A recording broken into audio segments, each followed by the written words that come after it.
बैसाख के महीने में नवमी तिथि को माता जानकी का प्रागट्य हुआ है पृथ्वी से।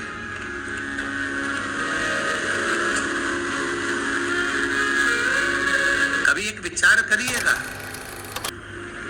कि नरसिंह अवतार बैसाख के महीने में हुआ, कुर्म अवतार बैसाख के महीने में हुआ, हयग्रीव अवतार बैसाख के महीने में हुआ, परशुराम अवतार बैसाख के महीने में हुआ, माता जानकी का अवतार बैसाख के महीने में हुआ। आखिर बैसाख के महीने में, माधव महीने में इतनी महत्वता क्यों?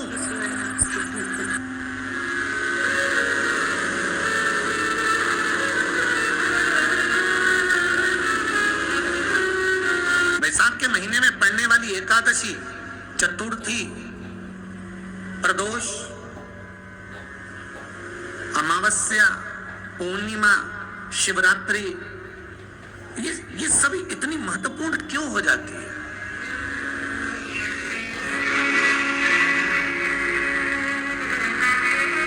इसकी महत्वता इतनी प्रबल क्यों हो जाती है? किस लिए?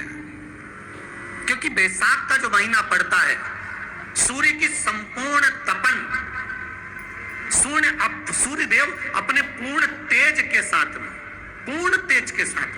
मृत्यु लोक के निवासियों पर, चाहे जलचर हो, थलचर हो, वायुचर हो, चाहे जो जीव है, उस पर जब किरण फेंकते हैं तो संसार का जो मनुष्य है उस पर जब ताप पड़ता है तो ताप पड़ने के कारण उसके मुख से भगवान का नाम निकल ही जाता है, स्मरण नाम निकल ही जाता है। जब उसके मुख से भगवान का नाम निकलता है तो वो भगवान की शरणागति खुद ग्रहण कर लेता है स्वयं।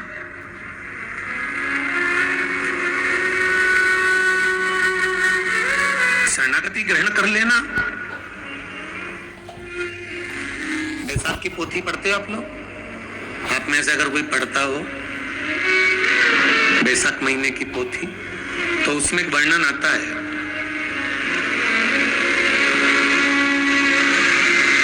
गीता प्रेस गोरखपुर के कल्याण अंक में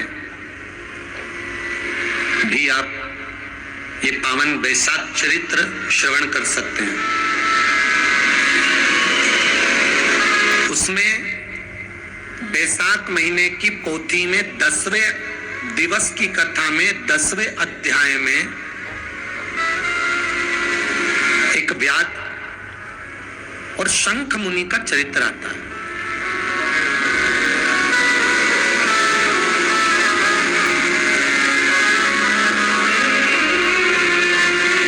शंख मुनि एक बार निकलकर भगवान शंकर के मंदिर में जल समर्पित करने के लिए जा रहे थे।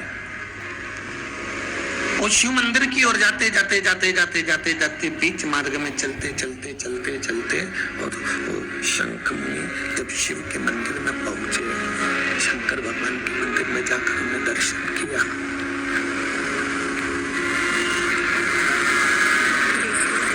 जल का पात्र उठाया और वो जल का पात्र उठाकर जब भगवान शिव को समर्पित कर रहे थे तो उसी समय जल का पात्र उठाकर जब शंकर भगवान को समर्पित करा गया और शंख मुनि निकलकर जब बाहर आ रहे थे, आते आते शंख मुनि के मन में एक भाव उत्पन्न हो गया कि जब हम भगवान शिव को कुछ वस्तु समर्पित करते हैं तो उसका फल, उसका पुण्य फल हमें कितने समय में प्राप्त होता है। ये शंख मुनि के मन में एक विचार जागृत हो गया, शंख मुनि के मन में एक भाव जागृत हो गया। एक लोटा पानी जो भगवान शंकर को समर्पित करता है, मरने के बाद तुम्हारी औलाद तुम्हारा किसी पवित्र नदी में तर्पण करे ना करे, तुम्हारा शिव को दिया हुआ जल तुम्हारे खाते में पहुंच जाता। आपने जो शंकर भगवान को एक लोटा जल दिया है, शिव जी को एक लोटा पानी चढ़ाया, शंकर भगवान को एक लोटा जल समर्पित करा है, शंकर भगवान को एक लोटा जल अगर आपने दिया है तो वो आपके खाते में पहुंचेगा जरूर, ये निश्चित है, पक्का है।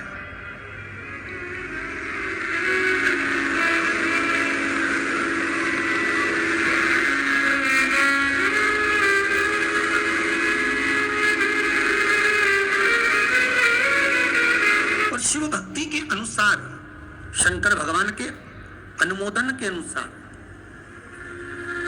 पहले भी कथा में कहा, आज फिर कह रहे हैं, आप जब शंकर भगवान को 1 लोटा जल समर्पित करते हो तो वो 33 कोटि देवताओं के हिस्से में चले जाता है, 1 भाग पितरों के हिस्से में चले जाता है, 1 भाग आहूतों के हिस्से में चले जाता है, 1 भाग वाचुकों के हिस्से में चले जाता है। आपने जो भगवान को दिया वो धीरे धीरे धीरे धीरे धीरे धीरे धीरे बढ़ता चले जाता है, भगवान के धामों में पहुंचता चले जाता है।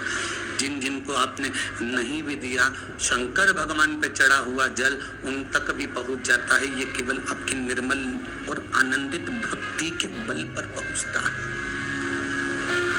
भक्ति के बल।